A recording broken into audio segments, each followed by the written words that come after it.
"Excuse me, but I'm going to need to see some identification proving you belong in this cabin." The words cut through the first-class cabin like a blade, sharp enough that conversations 3 rows back stopped mid-sentence. The sound wasn't raised voices or shouting. It was the particular silence that follows when someone crosses a line so obvious that even strangers feel the weight of it. Zara Williams, 17 years old and dressed in the navy blazer her mother had insisted would help her blend in, kept her hands steady on the MIT admission packet in her lap. Her eyes moved once to the flight attendant's name tag, then back to the window. What Patricia Holloway didn't know, what none of them knew, was that this quiet teenager carried in her backpack a story that could bring down more than just one career. Have you ever walked into a space where you belonged, paid to be there, earned your place, only to have someone look at you like you'd wandered in by mistake? That moment when you realize that no matter what you've accomplished, some people will always see what they expect to see instead of who you actually are. Because what happened on Flight 447 from Boston Logan to San Francisco that Monday morning was exactly that, and so much more. This isn't just another story about discrimination at 30,000 feet. This is about what happens when the wrong person gets underestimated by someone who has no idea what they're actually dealing with. If you're here for stories that expose the truth behind closed doors, stories that show how power really works when people think nobody's watching, then you're in the right place. Now let's go back to where this really began.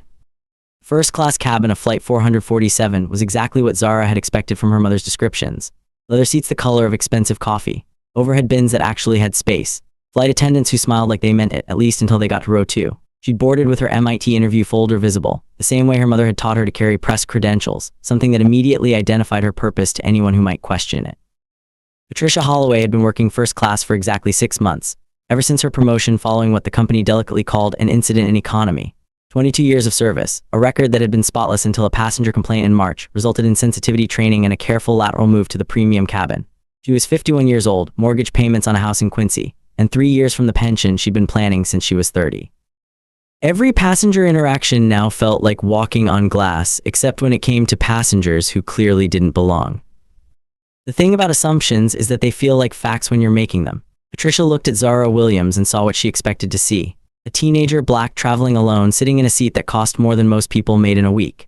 The kind of passenger who probably had a voucher from some mix-up, or a parent's credit card they weren't supposed to be using, or a booking error that hadn't been caught yet. The kind of passenger who would be grateful to be moved to economy without making a scene, especially if approached with the right combination of authority and helpful concern. Marcus Webb, retired from 37 years teaching high school English in Dorchester, was settling into seat 1C with the kind of careful attention to detail that comes from flying twice a year at most. His daughter had insisted on paying for the upgrade after his retirement party, something about how teachers deserved luxury at least once. He'd been watching the boarding process with the same fascination he'd once brought to studying his students, noting the small hierarchies and social dynamics that played out in the space between jetway and takeoff. When Patricia's voice cut through the cabin with that particular tone, Marcus felt something in his chest tight. 37 years in Boston public schools had given him a finely tuned ear for moments when adults use their authority to diminish rather than protect. His phone, purchased 6 months ago at his granddaughter's insistence and still largely a mystery to him, sat in his jacket pocket like a foreign object. The businessman in 3A, laptop already open and fingers moving across spreadsheets, looked up long enough to register the interaction before returning to his screen. The woman in 2C, traveling with her teenage son, felt her shoulders tense in recognition of something she'd seen too many times before. Her hand moved instinctively toward her purse where her own phone waited. But it was Zara's response that set the tone for everything that followed. She didn't argue. She didn't raise her voice. She didn't demand to speak to a supervisor or threaten to call anyone. Instead, she reached into the folder on her lap, withdrew her boarding pass, and held it up so Patricia could see the seat assignment clearly printed in black ink. "This is my seat," she said quietly. "I checked in online 24 hours ago." Patricia's smile had the practiced quality of someone who'd perfected customer service as a defensive weapon.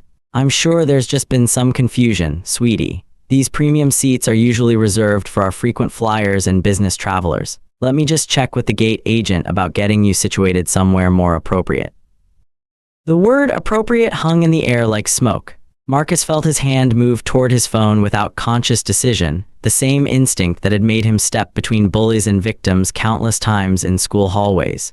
The woman in 2C was already recording, her phone angled discreetly between the seats. "There's no confusion," Zara said, her voice steady in the way that comes from growing up in a household where words carry weight and precision matters. "I have a confirmed seat assignment. I paid for this ticket. I'd like to keep my seat, please." 6 hours earlier, Zara Washington sat at her grandmother's kitchen table, watching steam rise from her coffee cup in the early morning light. The house on Beacon Hill still carried the scent of last night's dinner, her grandmother's famous cornbread and collard greens, and somewhere upstairs she could hear the old woman moving around, getting ready for her morning routine. At 17, Zara had learned to treasure these quiet moments before the world demanded her attention. Her phone buzzed against the weathered oak table, but she ignored it. These morning minutes belonged to her and the silence, to the way sunlight caught the dust motes dancing above her constitutional law textbook, still open from last night's studying. She'd been preparing for her mock trial competition at Harvard's summer program, practicing arguments about civil rights cases that felt both historical and immediate in a house where her grandmother's law degree hung beside photographs of protests and picket lines from the 1960s. The kitchen itself told stories. Framed newspaper clippings on the refrigerator showed a younger version of her grandmother arguing cases in front of the Massachusetts Supreme Court. A small bronze gavel sat next to the salt and pepper shakers, worn smooth from decades of use. The morning light caught the spines of law books lining the windowsill. Thurgood Marshall's biography next to recent Supreme Court decisions, a visual timeline of progress and persistence. Her grandmother's voice drifted down from upstairs, speaking in the measured tones that meant she was on an important call. Zara caught fragments. "The precedent is clear. Federal jurisdiction. I need those depositions by noon."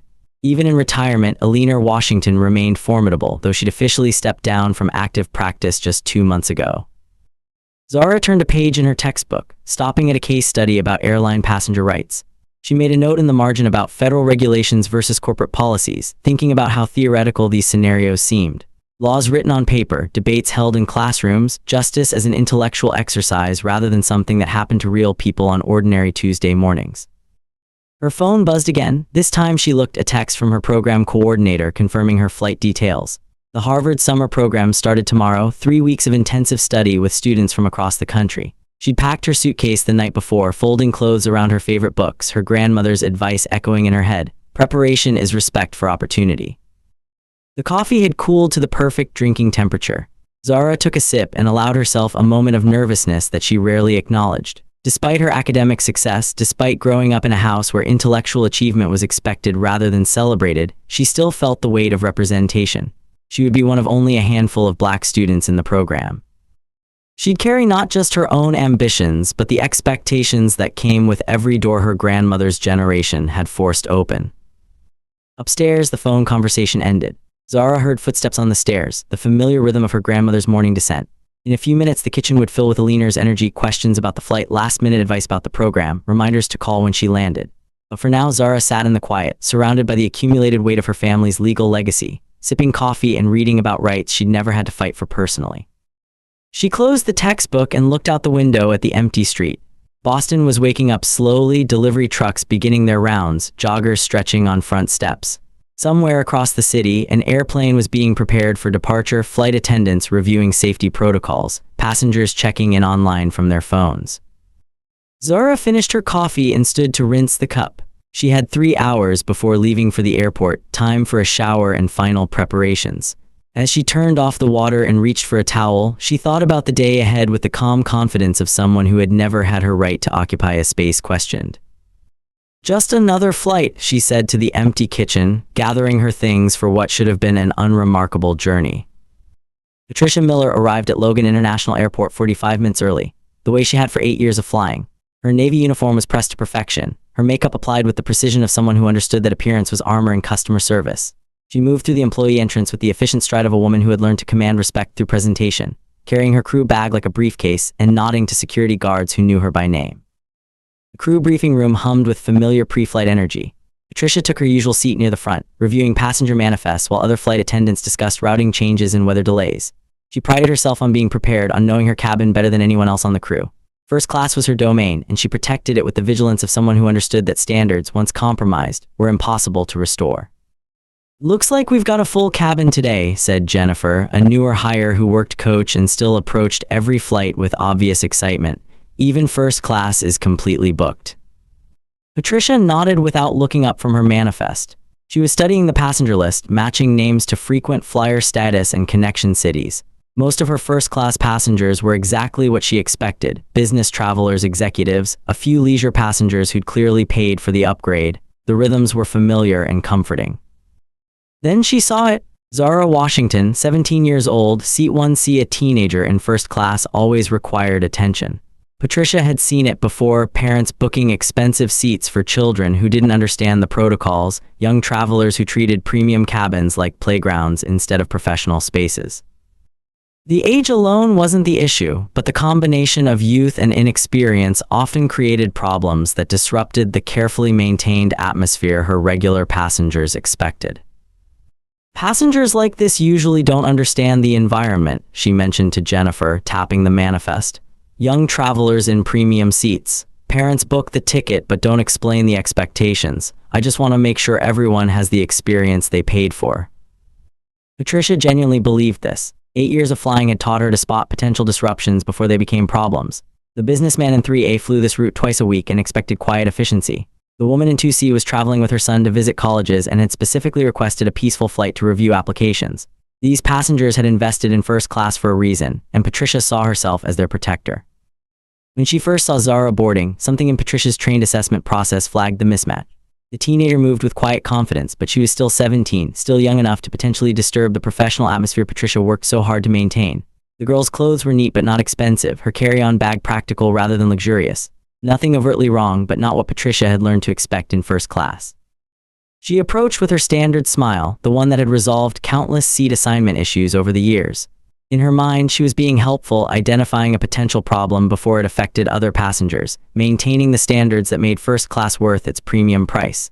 She'd moved passengers before, usually to their gratitude once they understood the situation. But something about Zara's response, the quiet certainty in her voice when she said, "This is my seat," created a friction Patricia hadn't anticipated. The girl didn't seem grateful for her helpful intervention. Instead, she held up her boarding pass with the kind of calm defiance that Patricia recognized as a challenge to her authority. Standing in the aisle of her carefully ordered domain, looking down at a teenager who refused to acknowledge what seemed obvious to Patricia, she felt the familiar surge of purpose that came with protecting standards. If she allowed this precedent, if she let one young passenger disrupt the expectations her regular travelers relied on, where would it end? Patricia had never considered herself prejudiced. She'd moved passengers of all backgrounds when situations warranted it. But looking at Zara Washington, she saw not a qualified first-class passenger but a young person who didn't belong in the environment she'd spent 8 years perfecting. She called for backup because she believed she was right. 3 rows back, Jennifer Martinez was trying to decide whether to mind her own business. She'd been a flight attendant for only 18 months, still new enough to feel uncertain about the unwritten rules that govern crew dynamics. Patricia Miller had 8 years of experience and a reputation for maintaining order in first class. Jennifer had been taught to respect seniority, to learn from veterans who understood the complexities of airline service. But watching Patricia approach the young black woman in 1C, Jennifer felt something twist in her stomach. She'd seen this interaction before, not just on airplanes but in restaurants, hotels, anywhere customer service intersected with assumptions about who belonged where. The tone was familiar, polite surface covering something harder underneath. Jennifer positioned herself near the galley where she could observe without seeming to interfere. The girl in 1C had done nothing wrong that Jennifer could see. She'd boarded quietly, stowed her bag efficiently, and settled into her seat with boarding pass in hand. Her behavior was exactly what flight attendants hoped for in any passenger, regardless of cabin class. The businessman in 3A was watching now, his laptop forgot as Patricia's voice carried through the cabin. The woman traveling with her teenage son had turned in her seat, her expression shifting from curiosity to concern. Jennifer recognized the moment when a routine interaction transformed into something else entirely, the subtle electric charge that ran through a space when witnesses realized they were seeing something that mattered. She pulled out her phone without fully deciding to record. The movement was instinctive, the same impulse that made people reach for cameras during accidents or arguments. Later, she would realize this moment marked when her role shifted from bystander to participant. But standing in the galley watching Patricia lean over Zara's seat, Jennifer only knew something was wrong. The girl's composure struck her immediately. Jennifer had seen passengers react to seat challenges with everything from anger to tears to demands for supervisors. But Zara Washington sat perfectly still, her boarding pass held steady, her voice calm when she repeated, "This is my seat. I paid for this ticket. I'd like to keep my seat, please." Jennifer's finger hovered over the record button. Protocol suggested she should support her senior colleague. Training emphasized crew unity and the importance of presenting a unified front to passengers. But 18 months of flying had also taught her to recognize when situations escalated beyond standard customer service issues. The cabin felt different now, charged with tension that went beyond a simple seating dispute. Jennifer noticed how other passengers had stopped their pre-flight routines to watch, how the conversation between Patricia and Zara carried undertones that made everyone uncomfortable. She thought about her own experiences with authority figures who questioned her right to occupy certain spaces, about moments when she'd wished someone with a camera had been present. Her phone was already in her hand. The record function was just one touch away. Jennifer looked at the young woman in 1C, sitting with quiet dignity while Patricia continued to insist there must be some mistake and made a decision that would change everything. She pressed record not for social media or attention, but because someone needed to document what was happening. The viewer count started at 0, just Jennifer's phone capturing video she hadn't yet decided to share. But as Patricia's voice grew more insistent and Zara's responses remained steadily calm, Jennifer realized she was recording something that other people needed to see. Standing in the galley with her phone recording and her hands slightly shaking, Jennifer Martinez stopped trying to mind her own business. Some situations demanded witnesses. Some moments required courage from people who hadn't planned to be brave. She kept recording, watching the numbers on her screen remain at 0 while something much more significant began building in first class, row by row, word by careful word. The morning had started like any other Tuesday for Patricia Miller, but she wasn't satisfied with Zara's response. The boarding pass looked legitimate enough, but Patricia had learned to trust her instincts about passenger placement over 8 years of maintaining first-class standards. Young travelers, especially those whose appearance didn't match the typical premium cabin demographic, often carried tickets they hadn't personally purchased or fully understood. Parents booked seats without explaining expectations. Booking errors occurred more frequently than passengers realized. Gift upgrades sometimes placed people in environments where they felt uncomfortable. "Let me just verify this with the gate agent," Patricia said, her customer service smile unwavering. "Sometimes our system shows duplicated seat assignments, and I want to make sure everyone gets situated properly before we close the door." Zara remained perfectly still. Her hands rested on her boarding pass and the folder in her lap, but Jennifer noticed from 3 rows back how her fingers had stopped moving entirely. The girl was exercising the kind of self-control that came from preparation, from knowing that any reaction could be interpreted as justification for removal. "The gate agent confirmed my seat assignment when I presented my boarding pass," Zara said. Her voice carried the precise diction of someone who had been taught that words mattered, that clarity could prevent misunderstanding. "My seat assignment hasn't changed." Patricia's expression flickered almost imperceptibly. She had expected cooperation or confusion, not this calm persistence. The standard approaches that usually resolve seating issues, offering alternative options, mentioning system errors, suggesting upgrades to coach passengers who might have mistakenly entered first class, weren't working because they were based on assumptions that didn't apply. The businessman in 3A had given up any pretense of working. His laptop remained open, but his attention was fixed on the interaction taking place 6 feet away. The woman in 2C reached into her purse and positioned her phone where she could record if necessary, her own maternal instincts recognizing something troubling in Patricia's persistence. "I understand your confusion," Patricia continued, her tone taking on the slightly condescending quality that customer service representatives sometimes adopted when they believed they were being patient with difficult clients. "But first class has certain protocols, and I need to ensure all our passengers have the appropriate accommodations." The word appropriate settled over the cabin like dust. Jennifer felt her grip tighten on her phone, still recording but not yet live streaming. She recognized the language of exclusion, the coded phrases that customer service workers used when they couldn't say what they actually meant.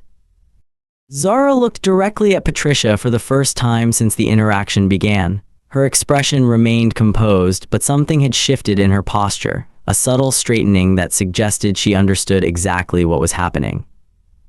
"I have appropriate accommodations," she said quietly. "This is my assigned seat. I checked in online 24 hours ago and again at the gate. My boarding pass is valid. I'm not confused about where I'm supposed to sit." The precision of her response struck everyone within earshot. This wasn't a confused teenager who needed guidance. This was someone who understood systems, protocols, and her rights within them. Jennifer watched Patricia's smile falter slightly as she realized her standard approaches weren't going to work. Marcus Webb in 1C had remained silent during the exchange, but his years in Boston public schools had given him acute sensitivity to moments when adult authority was misused. He'd watched Patricia approach with what appeared to be routine customer service, but the interaction had developed undertones that reminded him of countless faculty meetings where perfectly reasonable policies were selectively enforced. Patricia stepped back into the aisle, her smile becoming more fixed. The passenger in 1C wasn't cooperating with what should have been a simple correction. The girl's responses were too prepared, too confident, too unwilling to accept Patricia's helpful intervention. Other passengers were watching now, creating an audience for what should have been a discreet adjustment. Jennifer saw Patricia's jaw tighten almost imperceptibly. The flight attendant was no longer trying to solve a seating problem. She was trying to maintain authority in a situation that was slipping beyond her control. The interaction had shifted from customer service to something that felt more like a confrontation, despite Zara's continued calm. "Let me speak with my colleague," Patricia said, gesturing toward the galley where Jennifer stood. "I want to make sure we handle this correctly."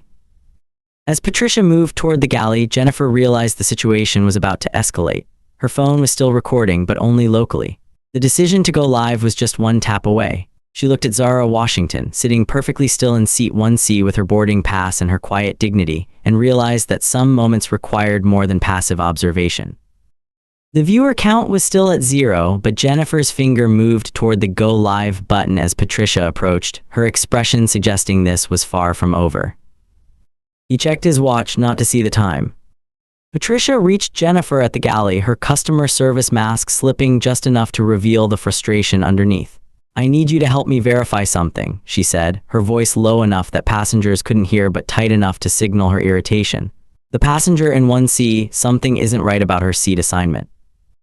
Jennifer looked past Patricia to where Zara sat, still perfectly composed, still holding her boarding pass. "What do you mean something isn't right? Her boarding pass looks valid from here." "Young travelers sometimes have tickets they didn't purchase themselves," Patricia explained, the words coming out with the confidence of someone citing established policy.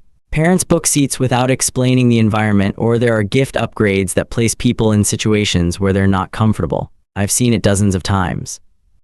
Jennifer felt something cold settle in her stomach. She'd heard variations of this reasoning before, always delivered with the same tone of helpful concern, always applied selectively to passengers who didn't fit expected demographics.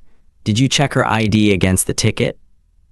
"I'm trying to handle this discreetly," Patricia said, her voice carrying the slight edge of someone whose authority was being questioned. "But she's being resistant to reasonable suggestions. I think we should call Tom up from the gate to verify the booking." Tom Richardson had been a gate agent for 12 years and had developed the particular weariness that came from resolving passenger disputes that could have been avoided with basic customer service.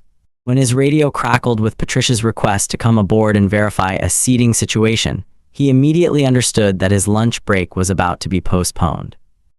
He climbed the jet bridge with the measured pace of someone who had learned that hurrying to resolve conflicts usually made them worse. The moment he entered first class, he could feel the tension radiating from the forward cabin. Passengers had stopped their pre-flight routines to watch something that had clearly moved beyond routine customer service.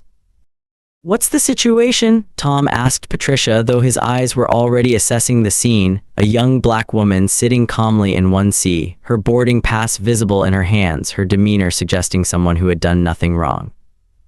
"Possible seating error," Patricia explained. "The passenger has a boarding pass for 1C, but I want to verify the original booking. Sometimes there are irregularities with youth tickets or gift upgrades." Tom looked at Zara's boarding pass, then at his tablet, then back at the boarding pass. The transaction history was completely standard. Online check-in 24 hours prior, seat selected at booking, payment processed through a major credit card. Everything about the reservation indicated a routine purchase by someone who understood airline procedures perfectly. "The booking looks correct," he told Patricia, his voice carrying the slight confusion of someone who had been called to resolve a non-existent problem. "Standard purchase, confirmed seat assignment, no flags or irregularities in the system." Jennifer, still recording from the galley, watched Patricia's expression as Tom delivered this information. The flight attendant had expected confirmation of her suspicions, validation that her intervention was necessary and appropriate. Instead, she was being told that the passenger she'd questioned belonged exactly where she was sitting. But Patricia had committed too much authority to this interaction to simply walk away. Other passengers were watching. Her credibility as the guardian of first-class standards was now tied to proving she had been right to question Zara's seat assignment in the first place. "Could you double-check the payment method?" she asked Tom. "Sometimes there are booking irregularities that don't show up in the primary system." Tom looked at her with the particular expression gate agents reserved for requests that crossed into territory they'd rather not explore. He'd worked for the airline long enough to recognize when customer service concerns masked other motivations, when booking irregularities became code for questioning passengers who didn't fit expected profiles. "The payment processed normally through a credit card registered to Z Washington," he said carefully. "Everything about this reservation is standard. Is there a specific problem with the passenger's behavior or documentation?" Zara spoke for the first time since Tom had arrived, her voice carrying the same calm precision she'd maintained throughout the interaction. "There's no problem with my behavior or documentation. I have a valid ticket for an assigned seat. I've complied with all boarding procedures. I would like to remain in my assigned seat for departure."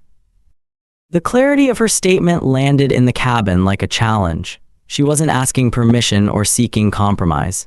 She was asserting her right to occupy space she had legitimately purchased, using language that suggested she understood exactly what rights she was claiming.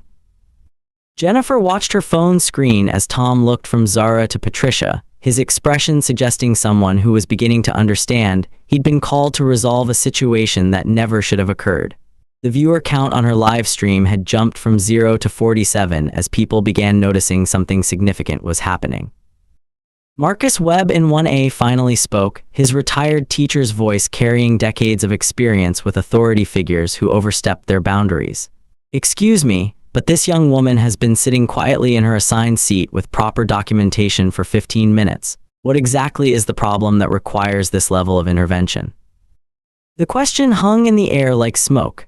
Patricia found herself surrounded by a gate agent who had confirmed the passenger's legitimacy, by other passengers who were beginning to ask uncomfortable questions, by a young woman who refused to accept that her presence required justification. 10 minutes to departure. Tom's radio crackled with increasingly urgent updates from the gate about closing doors and maintaining on-time performance. The situation in first class was now affecting the entire flight schedule, transforming a discrete seating adjustment into something that threatened airline operations. Jennifer's live stream viewer count hit 312 as Patricia made the decision that would define everything that followed. "I'm calling the captain," she announced, loud enough for the entire first-class cabin to hear. "We need to resolve this before departure." Captain Sarah Mitchell was reviewing weather reports when her phone rang with a priority call from the cabin crew. 22 years of flying had taught her that situations requiring captain intervention usually involved intoxicated passengers, medical emergencies, or security concerns. When Patricia Miller explained she needed assistance with a disruptive passenger in first class, Sarah's immediate assumption was that someone was either drunk, belligerent, or both. She made her way to the first-class cabin, expecting to find obvious grounds for passenger removal, raised voices, inappropriate behavior, or clear violations of airline policies. Instead, she found a 17-year-old girl sitting quietly in her assigned seat, hands folded in her lap, boarding pass clearly visible, surrounded by other passengers who looked more concerned about Patricia's behavior than anything the teenager had done. "What seems to be the problem?" Sarah asked, her captain's voice carrying the authority of someone accustomed to resolving conflicts quickly and definitively. Patricia launched into her explanation with the rapid precision of someone who had been preparing her justification throughout the escalation. "The passenger in 1C appears to have a seating assignment that may not be appropriate for the first-class cabin environment. I was trying to verify her booking to ensure all passengers have accommodations that match their travel needs and expectations." Sarah looked at Zara, then at the manifest on her tablet, then back at Patricia with the particular expression airline captains reserved for crew members who created problems that didn't exist. "Her ticket shows a confirmed first-class reservation with payment processed normally. Her behavior appears completely appropriate. What specific airline policy has been violated?" The question was professional but pointed. Sarah had commanded crews for over a decade and recognized when customer service concerns masked personal biases. She'd also learned that addressing these situations quickly prevented them from escalating into incidents that affected airline reputation and federal regulatory compliance. "I was concerned about maintaining the premium cabin environment that our frequent flyers expect," Patricia explained, her voice taking on the defensive tone of someone whose professional judgment was being questioned. "Young passengers sometimes don't understand the protocols and expectations of first-class service." Jennifer's live stream viewer count had jumped to 1,847 as people began sharing the feed across social media platforms. Comments were appearing faster than she could read them. "This is discrimination. Let her keep her seat. What's wrong with that flight attendant?" The hashtag #flight discrimination was beginning to trend in real time. Sarah looked around the first-class cabin, taking in the scene with the systematic assessment of someone trained to evaluate complex situations quickly. The teenager in question was sitting quietly, properly dressed with valid documentation. The other passengers appeared concerned about the crew's behavior rather than anything the young woman had done. The flight attendant who had initiated the situation was unable to cite specific violations or problems. "Miss Washington," Sarah said, addressing Zara directly for the first time, "are you experiencing any problems with your seat or accommodations that you'd like me to address?" Zara looked up at the captain with the same composed expression she'd maintained throughout the interaction. "No, Captain, my seat is fine. My accommodations are exactly what I booked and paid for. I have no complaints about the service I've received, except for being repeatedly asked to justify my presence in a seat I legitimately purchased." The precision of her response struck everyone within earshot. She wasn't emotional or accusatory, but her words carried the weight of someone who understood that official documentation was occurring and wanted her position clearly stated for the record. 7 minutes to departure. Sarah's radio crackled with increasingly urgent updates from ground control about slot times and departure delays. What should have been a routine Tuesday morning flight was now running behind schedule because of a situation that appeared to have no basis in airline policy or passenger behavior. Patricia realized that the captain's intervention wasn't producing the result she had expected. Instead of validating her concerns about passenger placement, Sarah appeared to be questioning Patricia's judgment in creating the situation. The first-class cabin was now full of witnesses. Jennifer's live stream was broadcasting to nearly 3,000 viewers, and the captain was looking at Patricia with growing skepticism. "Captain," Patricia said, her voice carrying the slight desperation of someone whose professional credibility was now tied to proving she had been right to escalate this situation, "I've been maintaining first-class service standards for 8 years. I know when passengers might not be comfortable in premium cabin environments. I was trying to help." Sarah's expression shifted almost imperceptibly. 22 years of command had taught her to recognize the moment when crew members crossed from enforcing policies to enforcing personal assumptions. The situation in first class wasn't about airline regulations or customer service. It was about a flight attendant who had questioned a passenger's right to occupy space based on criteria that had nothing to do with legitimate airline concerns. The captain's radio crackled again. Ground control was asking for updated departure estimates. The gate agent was requesting guidance on passenger boarding completion. The situation that Patricia had initiated to maintain cabin standards was now affecting flight operations, customer satisfaction, and potentially airline regulatory compliance. Sarah looked at her manifest one more time, then at Zara Washington, then at Patricia Miller.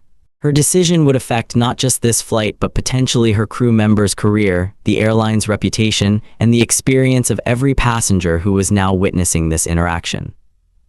Jennifer's viewer count hit 4,200 as Sarah's expression settled into the look of someone who had made up her mind. But before the captain could speak, her phone rang. The caller ID displayed a number that made her pause, then answer immediately. "Captain Mitchell speaking." Jennifer watched through her phone screen as Sarah's face changed during the conversation. The captain's expression shifted from professional authority to something that looked like recognition, then concern, then what might have been embarrassment. She spoke in short responses. "Yes, I understand. We'll handle this immediately," while her eyes moved between Zara and Patricia with growing comprehension. The first-class cabin had gone completely silent except for Sarah's side of the phone conversation. Even the businessman in 3A had closed his laptop entirely, recognizing that something significant was happening that transcended routine airline operations. The woman in 2C held her teenage son's hand, both of them witnessing something that would become a story they told for years. Marcus Webb felt his chest tighten with the particular tension that came from watching systemic failures play out in real time. 37 years in Boston public schools had given him acute sensitivity to moments when institutions revealed their true priorities, when policies designed to protect everyone were selectively applied to control specific populations. Patricia watched the captain's face change during the phone call and felt something cold beginning to settle in her stomach. Sarah Mitchell's expression suggested someone receiving information that recontextualized everything that had just occurred. The confident professionalism that had marked her intervention was being replaced by something that looked uncomfortably like damage control. "Of course," Sarah said into the phone, "we'll ensure there are no further disruptions to Miss Washington's travel." She paused, listening to someone whose authority clearly exceeded her own. "Yes, I understand the sensitivity of the situation. This will be handled appropriately." Jennifer's live stream chat was exploding with speculation. Viewer count had jumped to 7,800 as the feed was shared across Twitter, TikTok, and Facebook. Comments ranged from outrage about the flight attendant's behavior to curiosity about who was on the other end of that phone call. Flight discrimination was trending nationally, with the airline's social media accounts being flooded with questions and complaints. Sarah ended the call and stood in the aisle of the first-class cabin, looking at a situation that had become exponentially more complicated in the space of a 3-minute conversation. Her radio crackled again with updates from ground control, but the departure delay was now the least of her concerns.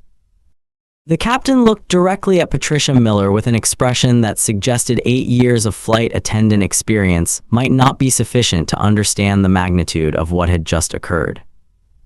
"Miss Miller," she said, her voice carrying the particular tone airline captains used when addressing crew members who had created situations requiring federal incident reports.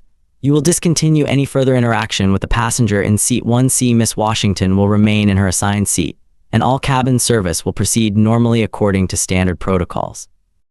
Patricia's face went through a series of micro-expressions: confusion, realization, then something that looked like panic. "Captain, I was just trying to maintain service standards. I was following established procedures for—" "You were following no established procedures," Sarah cut her off, her captain's authority now fully engaged. "You questioned a passenger's seat assignment without cause, persisted despite valid documentation, and escalated a non-existent situation into an operational delay that is now affecting federal compliance requirements." The words landed in the first-class cabin with the weight of official censure. Jennifer's viewer count hit 12,000 as people began to understand they were witnessing not just discrimination, but its consequences in real time. 5 minutes to departure, but the countdown had stopped mattering. Sarah's phone was buzzing with text messages from airline executives, federal regulators, and media relations departments who had been monitoring social media trends and were now aware that a situation involving their crew was being broadcast live to thousands of viewers. Zara Washington remained perfectly still in seat 1C, her boarding pass still visible in her hands, her expression unchanged despite witnessing a flight attendant receive official reprimand because she had questioned Zara's right to sit in a seat she had legitimately purchased. Patricia Miller felt the ground shifting beneath 8 years of customer service experience, professional confidence, and personal assumptions about who belonged where and why. The situation she had initiated to maintain standards was revealing standards she hadn't known she was applying. But the phone call had revealed something else, something that would explain everything about Zara Washington's unshakable composure and her precise understanding of airline regulations, passenger rights, and the exact language needed to assert her position. Patricia felt it before she understood it. The ground was shifting. Sarah watched as Zara Washington reached into her purse with the same measured precision she had displayed throughout this entire ordeal. Not hurried, not defensive, just methodical, like someone accustomed to having their credentials questioned and their documentation scrutinized. The business card she placed on the armrest of seat 1C was simple, elegant, white stock with black lettering. Patricia Miller leaned forward slightly to read it, and Sarah watched the flight attendant's expression shift from defensive certainty to something that looked like confusion. "Board member," Patricia's voice carried a different quality now, though she was still trying to maintain her authority. "Board member of what exactly?" Zara's fingers remained steady as she turned the card over, more text on the back. Patricia's eyes moved across the words, and Sarah noticed the slight change in the flight attendant's posture, the way her shoulders drew back just a fraction. "Regional Transport Authority," Patricia read aloud, though her voice had dropped to barely above a whisper. "Aviation Safety Division." The words hung in the first-class cabin like something physical. Jennifer's phone captured the moment Patricia Miller began to understand that the passenger she had been questioning, the young woman whose right to sit in first class she had challenged, was someone who knew airline regulations not as a frequent traveler, but as someone who helped write them. Patricia's training kicked in, the customer service protocols that had guided her through 8 years of difficult passengers and complex situations. I was just following standard procedures. Nothing personal, you understand. We have to verify. Sometimes there are booking errors. The business card remained on the armrest. Zara hadn't picked it up, hadn't needed to defend herself or explain her position. The card spoke for itself. The cabin fell quiet except for the ambient sounds of the aircraft. Air conditioning hummed through the vents. Someone in row 3 shifted in their seat. A child coughed softly in economy class. The silence stretched for 15 seconds, 20, 30. Then Sarah's radio crackled with an incoming transmission from the control tower. Flight 447, this is ground control. We have an inbound priority communication for your captain. Patch through to your secure line immediately. Sarah stepped toward the cockpit, but the transmission continued, loud enough for the first-class cabin to hear. The voice that came through was crisp, authoritative, and carried the weight of someone accustomed to being listened to without question. Captain Chen, this is Director Elizabeth Harper, Federal Aviation Administration. I need to speak with you immediately regarding an incident involving a passenger currently on your aircraft.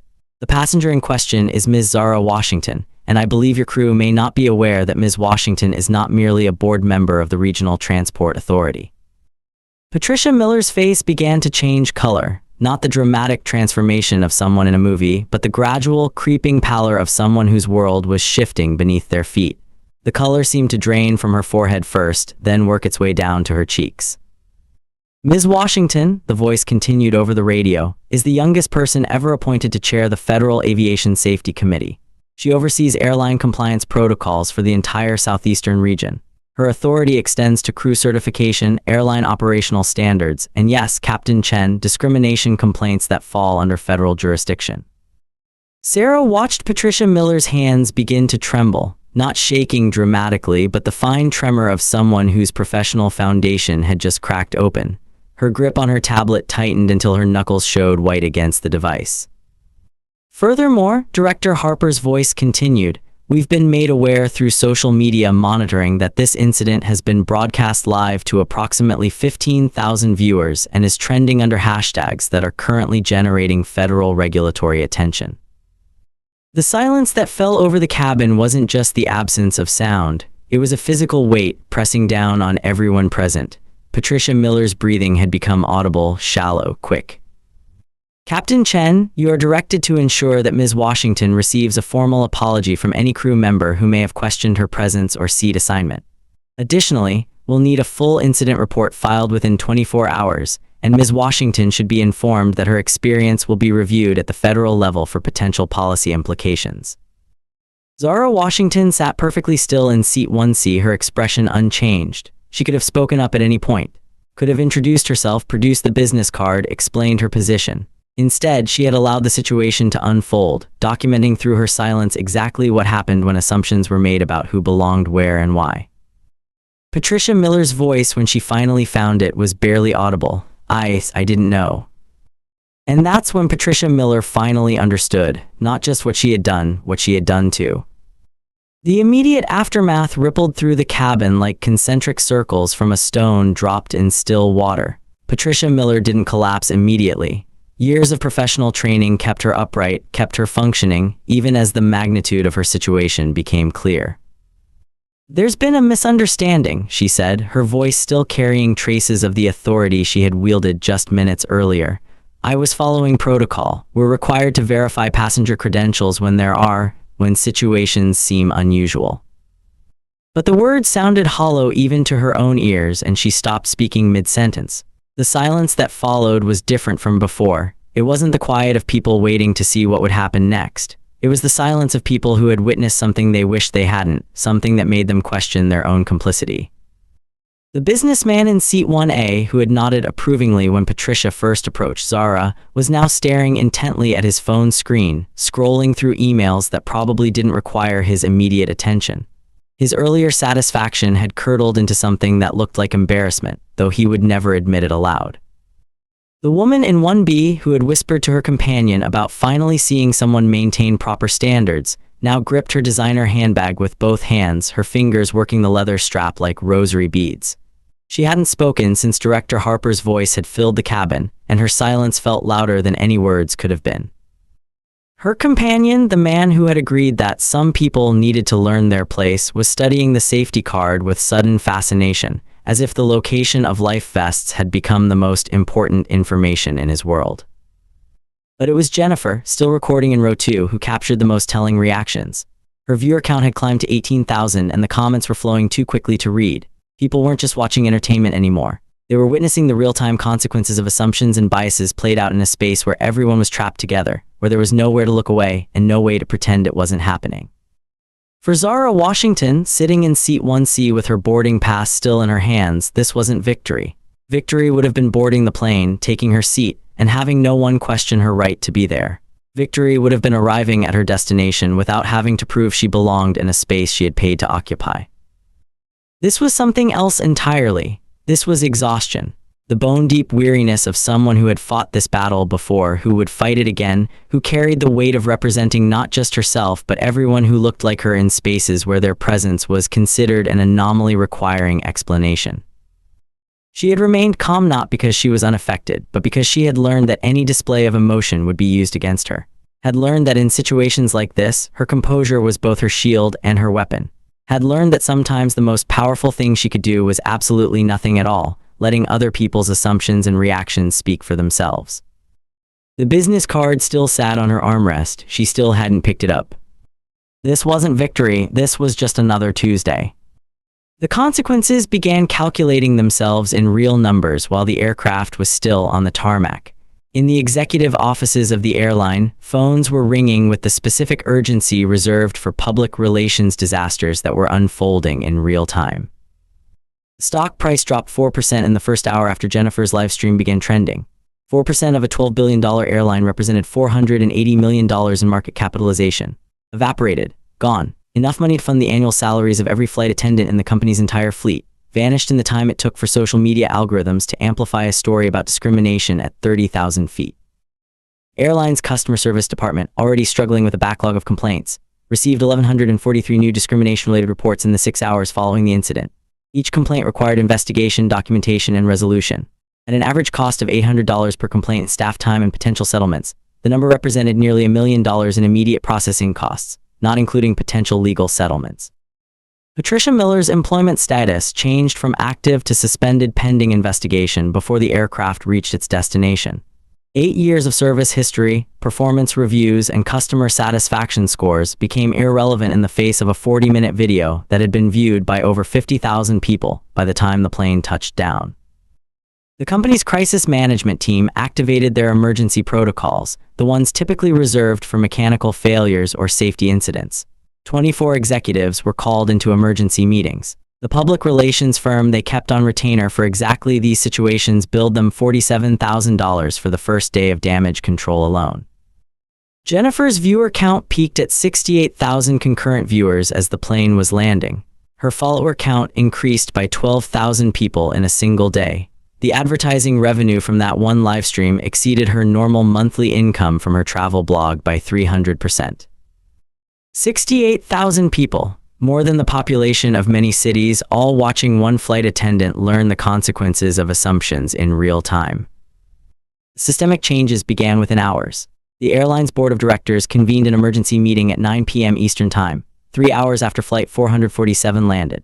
The conference room on the 42nd floor of their headquarters building had never felt smaller as executives who had spent their careers managing logistics and profit margins found themselves discussing federal discrimination protocols and social media crisis management. The atmosphere in that room was charged with the specific tension that comes when powerful people realize their power has limits, when market forces and public opinion converge in ways that demand immediate action regardless of convenience or cost. By midnight, the airline had announced a comprehensive anti-discrimination initiative. Body cameras for all flight attendants, activated whenever passenger disputes arose. Third-party auditing of customer service interactions with quarterly reviews by external civil rights organizations. Zero-tolerance policies for discrimination with immediate termination for violations, no appeals process, no second chances. The announcement triggered responses from competitors.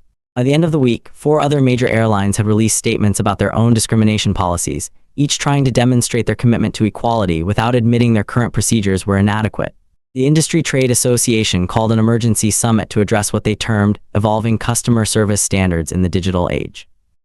The Federal Aviation Administration opened a formal investigation into discrimination complaints across the airline industry.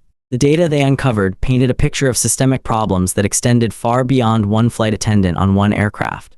Zara Washington's experience became the catalyst for regulatory changes that would affect every commercial flight in the United States.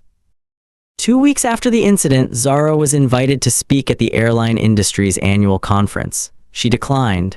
She was also invited to appear on 3 morning television shows, 2 podcasts, and a primetime news magazine. She declined all of them.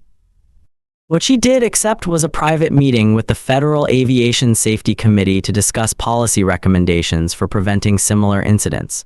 No cameras, no recordings, just a room full of people with the power to change things, listening to someone who had experienced the need for change firsthand. The changes they implemented weren't dramatic gestures designed for public relations purposes. They were quiet, systematic modifications to training programs, reporting procedures, and oversight mechanisms. The kind of changes that wouldn't generate headlines but would prevent other passengers from having to prove their right to occupy spaces they had paid to occupy.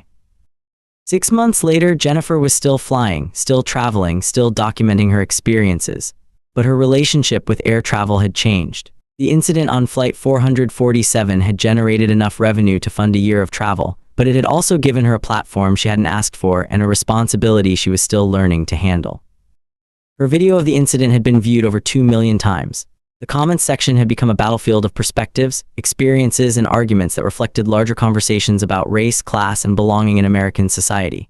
She moderated the comments carefully, trying to maintain space for genuine dialogue while filtering out the toxicity that inevitably accompanied viral content about discrimination.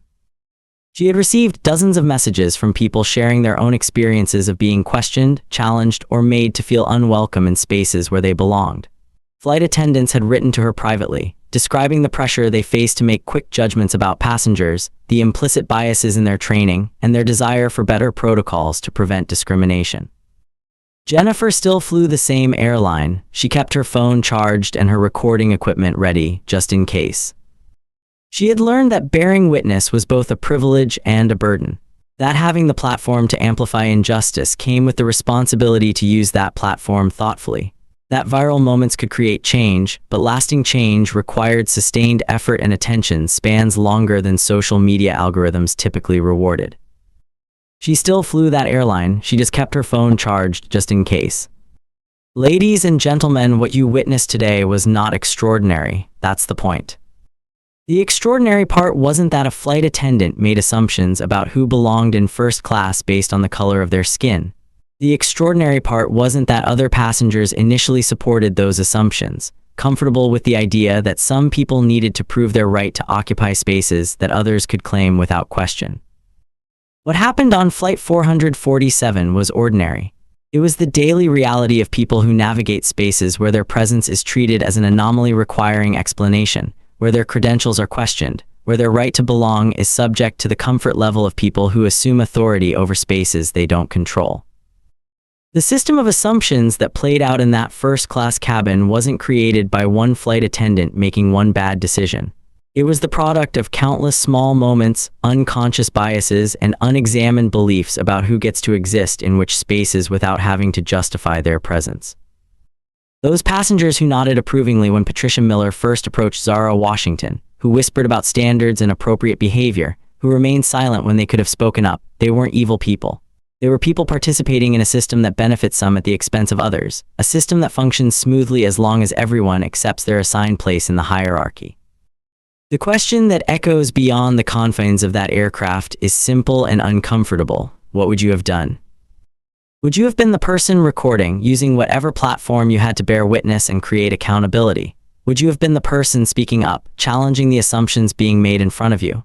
Or would you have been the person looking at your phone, studying the safety card, finding reasons to avoid engagement with a situation that demanded moral clarity?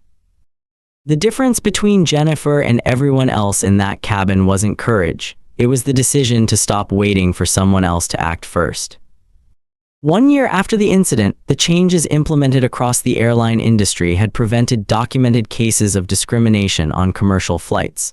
The body cameras, the third-party auditing, the zero-tolerance policies, they created systems of accountability that made it harder for bias to operate unchecked. The Federal Aviation Safety Committee's new protocols had been adopted by airlines internationally. Training programs now included specific modules on unconscious bias, cultural competency, and de-escalation techniques designed to prevent discrimination rather than simply respond to it after it occurred. Zara Washington continued her work overseeing airline safety protocols. Her focus now expanded to include discrimination prevention as a safety issue affecting passenger well-being in airline operations. Her experience on Flight 447 had provided her with first-hand insight into the gaps between written policies and lived reality, gaps that she was now positioned to help close. The airline industry had discovered that preventing discrimination wasn't just morally necessary, it was economically essential. The cost of incidents like Flight 447, measured in stock prices, legal settlements, regulatory oversight, and reputational damage, far exceeded the investment required for comprehensive anti-discrimination training and oversight systems. Patricia Miller had found other work outside the airline industry. Her experience had become a case study in training programs, an example of how individual biases could cascade into institutional crises. She had participated in some of those training sessions, sharing her perspective on how assumptions and unconscious bias had led to decisions that changed the trajectory of her career and affected the life of a passenger who deserved better. Zara Washington boarded a flight last Thursday, first class. Nobody asked her twice. Have you ever witnessed something like this and wished you'd said something? The moments when you see injustice unfolding and feel the weight of deciding whether to engage or look away. Tell me in the comments about a time when you had to choose between comfort and conscience, between silence and speaking up. Your story matters, and sharing it helps create the kind of accountability that prevents these situations from happening in the first place. These stories, the ones that happen in ordinary spaces, involving ordinary people facing extraordinary tests of character, they're the ones that reveal who we are and who we choose to be when we think nobody's watching, but somebody's always watching. And in an age where every moment can become a permanent record, where every interaction can be amplified and examined, the distance between private beliefs and public consequences has never been smaller. If you believe that the stories that make the most difference are the ones nobody's talking about, the moments of quiet courage and everyday accountability that happen in first-class cabins and coffee shops and conference rooms across the country, then this channel is for you. Subscribe not just for more content, but for more stories that matter, stories that challenge us to be better than we were yesterday.